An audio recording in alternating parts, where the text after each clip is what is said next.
You're listening to the weekly Parsha podcast with Ari Goldwag, recorded with Hashem's never-ending assistance in Ramah Beit Shemesh Israel 5778 2018.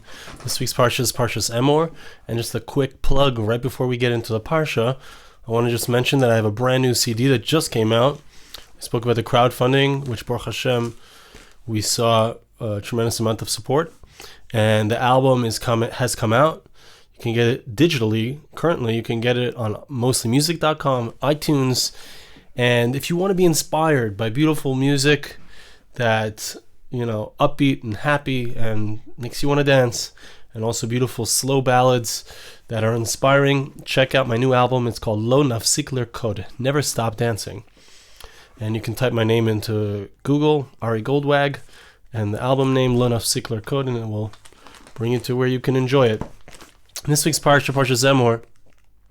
So, chapter 23, verse 15, describes the time period that we're in currently, which is the Ha'omer, Sefiras Ha'omer. The Pasuk is going through the different holidays and the korbanos, the sacrifices that are brought on each holiday. And the Torah tells us, Shavuos. The second day, the day after Yontif, the first day of Yontif of Pesach, we start counting from the time that you bring the Korban HaOmer. We start counting down or up. Sheva Shabbos Tamimas Tiyana, count 7 complete weeks. Verse 16, until you complete the last day of the 7th week. Tisperu Chamishim Yom. You get to the 50th day. 7 weeks times 7 days is 49 days. The 50th day is the day that follows. So there's an obligation to bring a special sacrifice. It's the day of Shavuos, and there's a special sacrifice that's brought, which we will mention.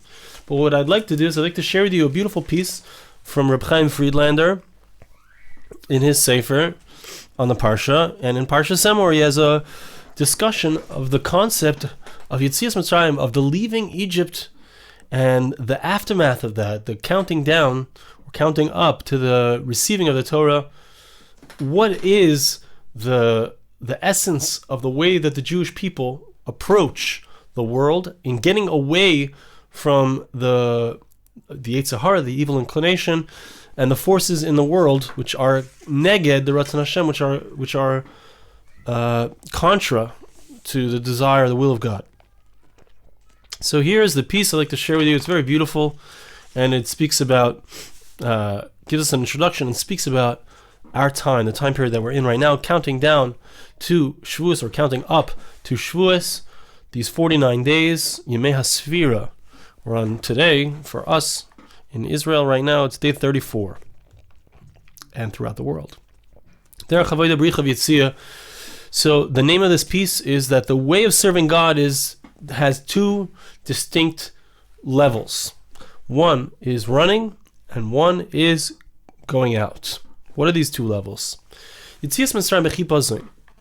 The general principle is that when the Jews left Egypt, they did it quickly. The days of the Omer, which we just read about in the verse, they connect between Passover and Shavuos. But Kol Shana ba'osei hazman, every year in the same time, we receive from the special spiritual hashpois. God is bringing down into the world spiritual power. It's unique to this time. We need to learn from the way that the Jewish people left Egypt, went out of the impurity.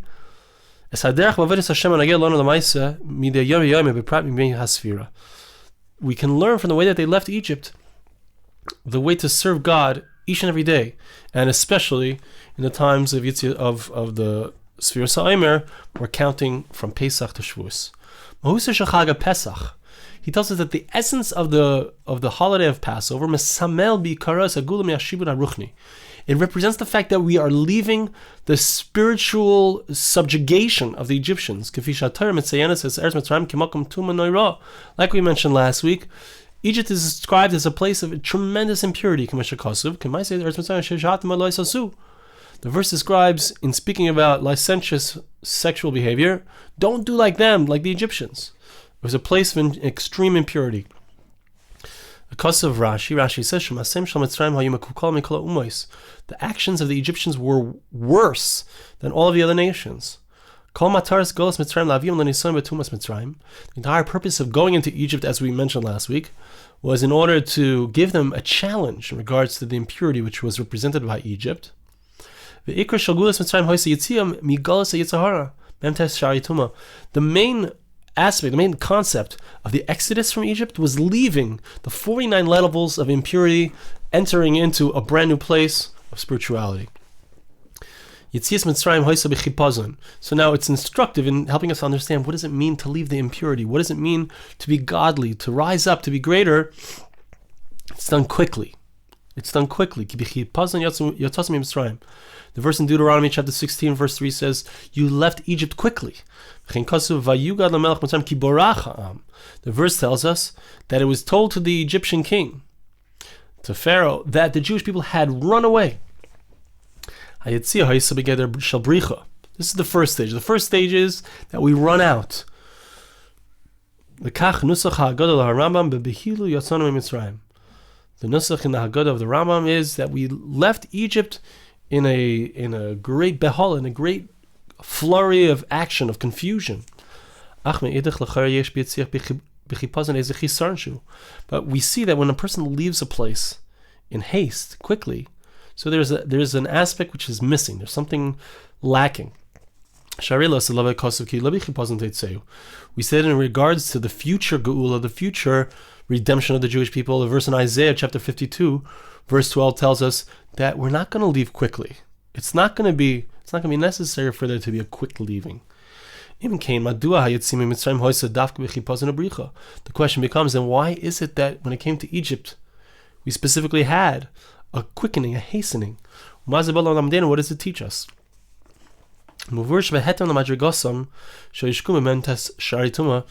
So the concept here is, says Reb Chaim Friedlander, that corresponding to the fact that they were completely engulfed, they were shakua in the 49 levels of impurity, and it was necessary to leave quickly, running away from the side of evil. The Ramchal explains in Sefer Adir Amarim, page 19, it was necessary for the Jewish people to run out in the secret aspect of quickness, of haste. Everything was out of order.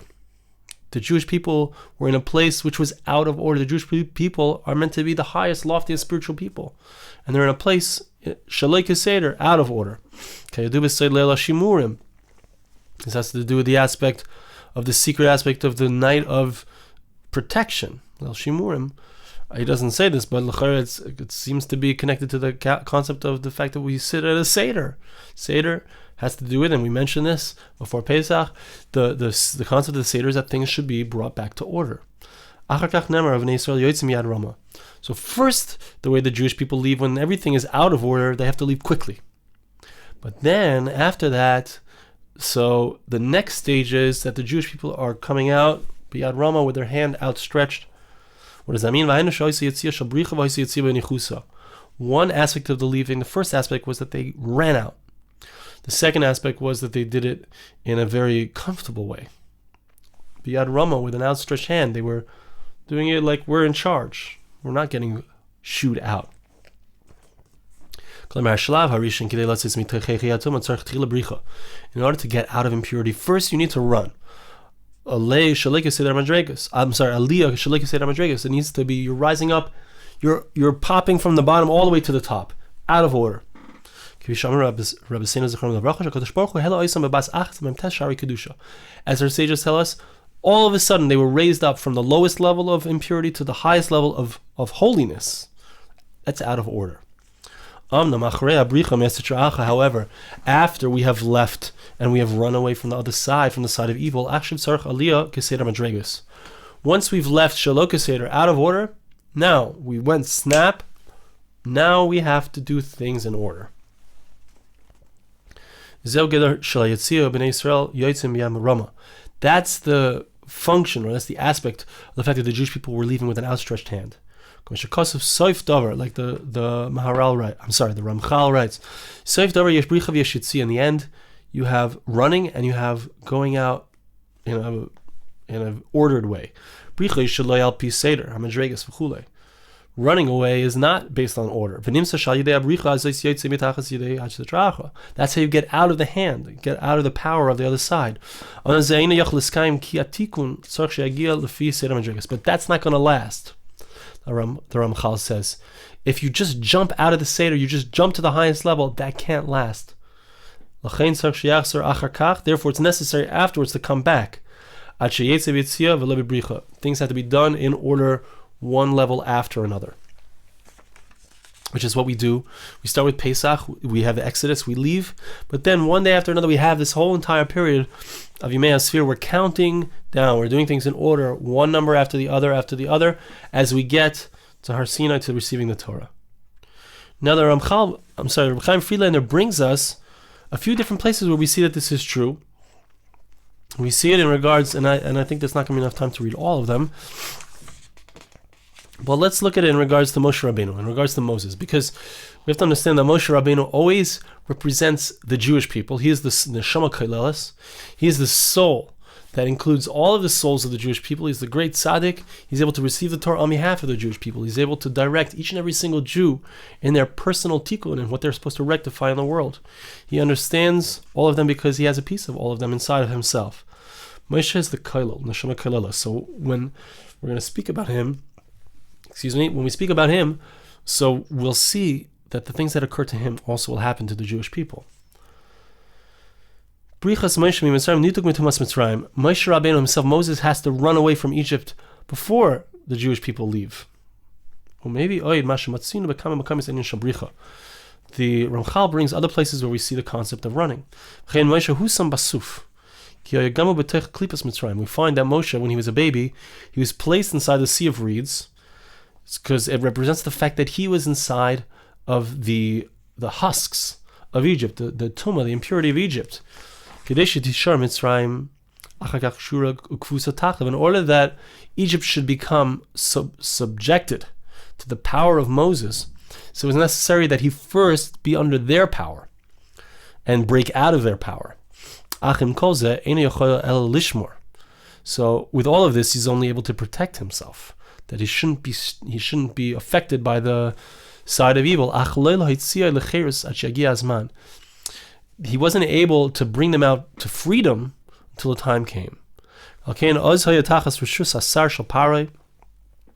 during that time, he was under the jurisdiction of the angel, it seems, of Pharaoh.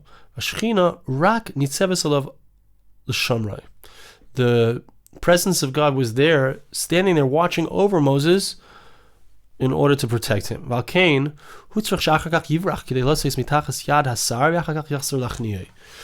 Moshe Rabbeinu, Moses, has to run away. He has to escape from the power of Egypt.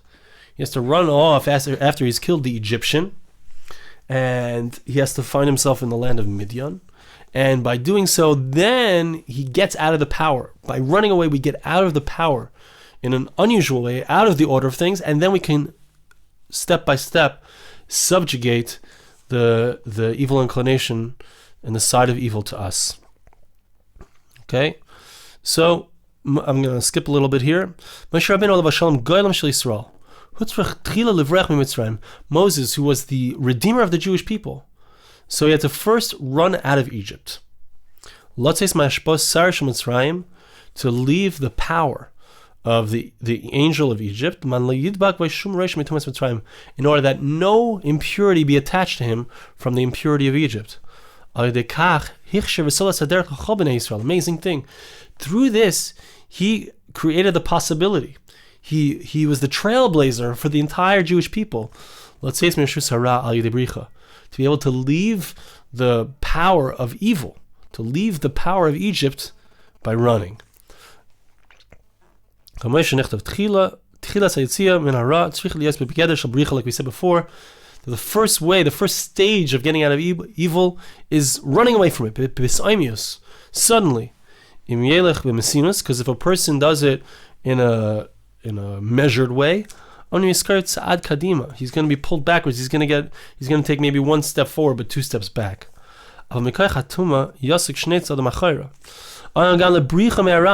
However, also in regards to running away from evil, a person needs help from above in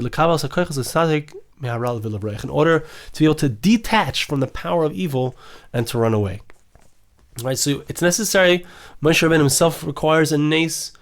Right, there's nisim. There's miracles going on in the story of Moshe as he's escaping from Pharaoh, and there's nisim. There's miracles happening in the story of the Jewish people in order to get out of Egypt.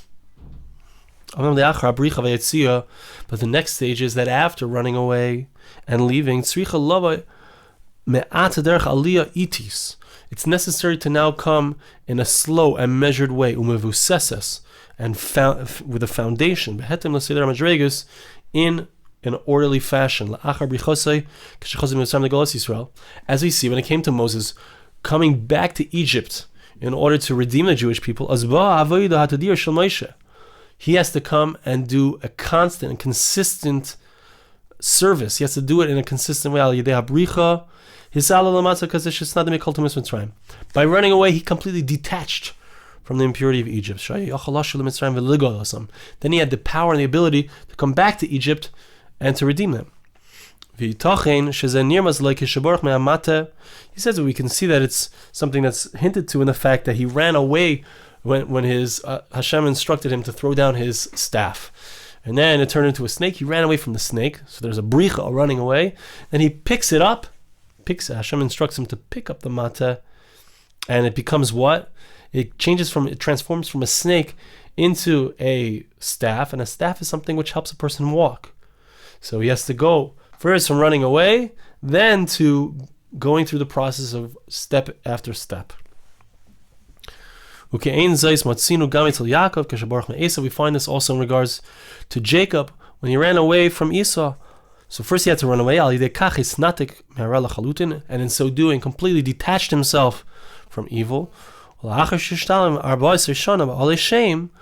then afterwards he had this step by step, 14 years working on himself, sitting in the Beis Medrash, learning the Torah in the Beis Medrash of Shem. Another 20 years in challenges in the house of Laban. There he created a foundation for himself. He strengthened his level. Then he could come back to the land of Israel and not be damaged by him. And Reb Chaim Friedlander brings a few other examples where we see this, and I'm not going to get into them at this point. Okay? But he speaks about the fact that there's a concept here of running away, which requires, as we said, requires a nes, it requires a miracle.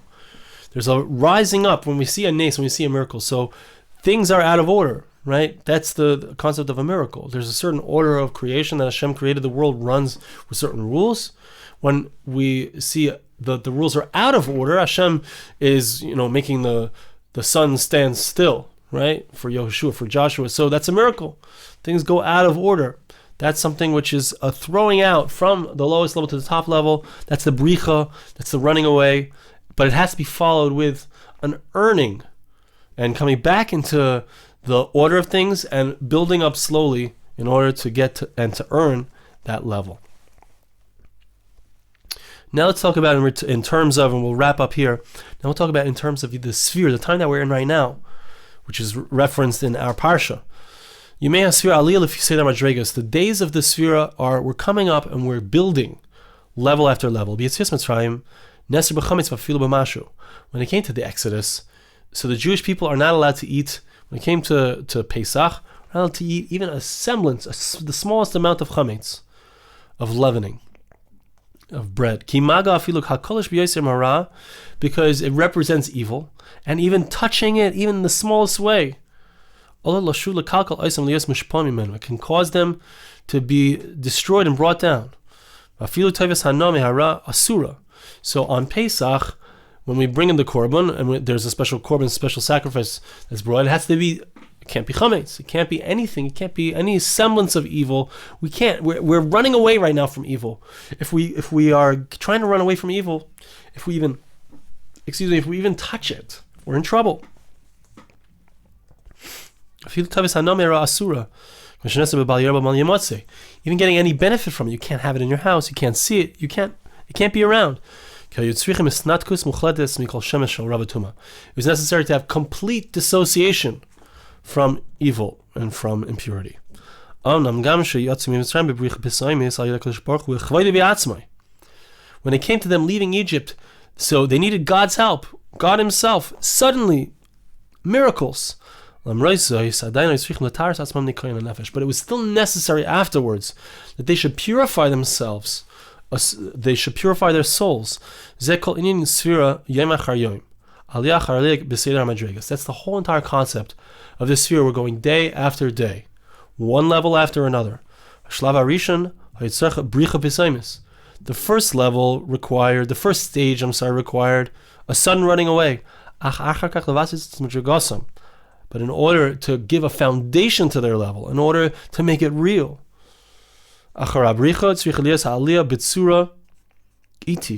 so then it needs to be a slow and gradual climb, a development,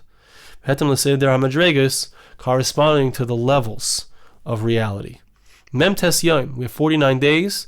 Him sheva pamim sheva. 49 days is 7 times 7. So we have 7 groups, 7 weeks. Sheva moira aliyah b'derech hativis. And the number 7, which is the 7 days of the week, it represents the concept of rising in a natural way. Le'uma shmoina, as opposed to 8. Shulamala b'derech hateva. The number 8 and also the number 50, as we're about to see, which is the number that comes after 7 times 7, both represent the fact that we have gotten to a place which is above nature. We start off with a jump up to the 50th level. We start off with getting out of the 49 levels of impurity back to up to the top level, right? And then we have to go we get back to the bottom and we count up and we earn it. We create it for ourselves. Hashem gives it to us first, and then we have to earn it ourselves. We find in regards to the Jubilee year, it's the 50th number, the 50th year that we count after 49 years of counting. Represents the world of freedom, or world which is above the natural order. The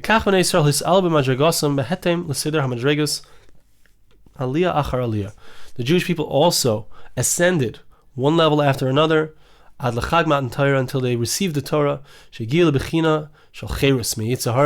By receiving the Torah, they reached that same place of Yovel, which is freedom. But freedom here means freedom from the evil inclination. Freedom from the angel of death, because the Jewish people, when they received the Torah, were freed for the moment until they sinned again with the Egel Hazav, with the golden calf. They would have lived forever. Freedom.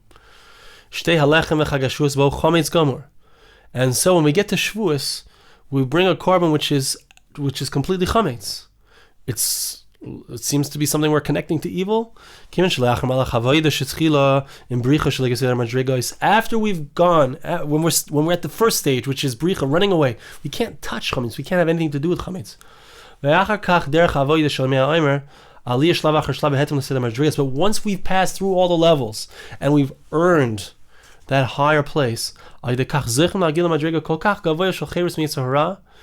to a place which is so high, so free from the evil inclination, that evil itself is transformed and can be used for good.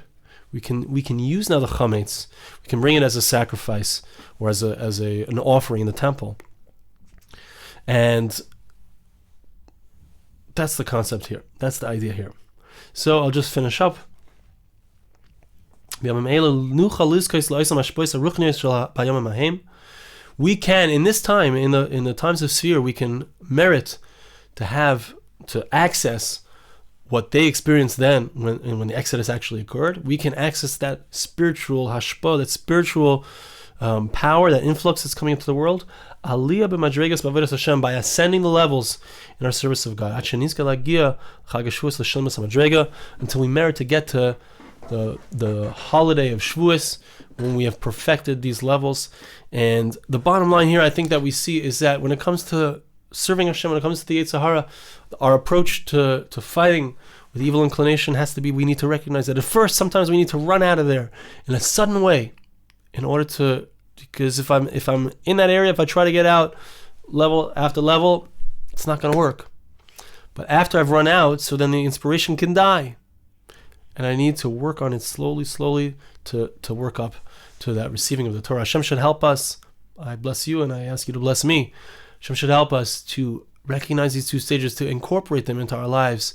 Hashem should help us to utilize the time of Sefiras Ha'omer, building up from Pesach to Shavuos to the ultimate freedom of Kabbalas HaTorah, of receiving the Torah, the freedom from the Yetzer Hara, from the evil inclination. Thank you so much for listening. Have a wonderful Shabbos.